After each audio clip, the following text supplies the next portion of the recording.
Salutare, prieteni! Dacă mi se închide videoclipul, vă spun la revedere, pentru că am voie să filmez doar 2 minute și 40 de secunde. Haideți să începem. Revin cu partea a doua din că ne facem rutina. Da, haideți.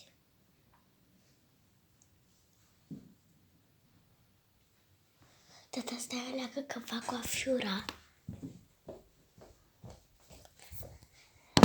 Haideți cam repede că am voie, deci vă zic la revedere dacă mi se închide videoclipuri, pentru că înseamnă că am voie să filmez doar 2 minute și 40 de secunde, că mi-am șters totul din galerie și din coșul de gunoi. Bine, doar una cu artificiile, nu le-am șters.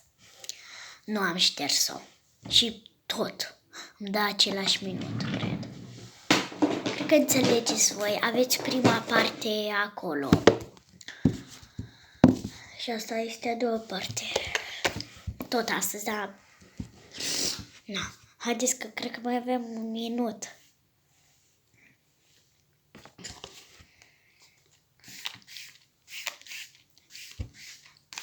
Deci ieri cred că îmi venea să plâng afară de fericire. Adică nu de fericire, pentru că era nașterea Iisus Hristos. A, da, și mama mea ieri au fost de gardă. De gardă înseamnă să pleci dimineața. Mama nu a plecat dimineața pentru că așa a fost programul. Și după aia vii, te odihnești o leacă. După aia când te-ai trezit, te pregătești și la ora 6 cred că trebuie să pleci să fii acolo, cred.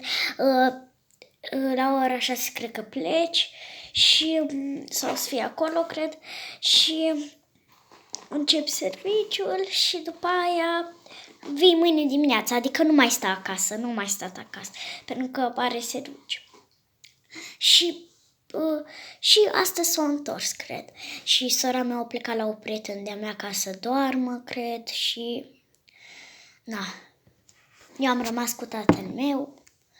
Și dar noi doi am sărbătorit așa o leacă. Am ieșit afară, am dat artificii și na. Nu cred că a fost distractiv. Haideți că mai am foarte puțin timp. Mai am 10 secunde. Revenim la masă, cred. Cred că la revedere.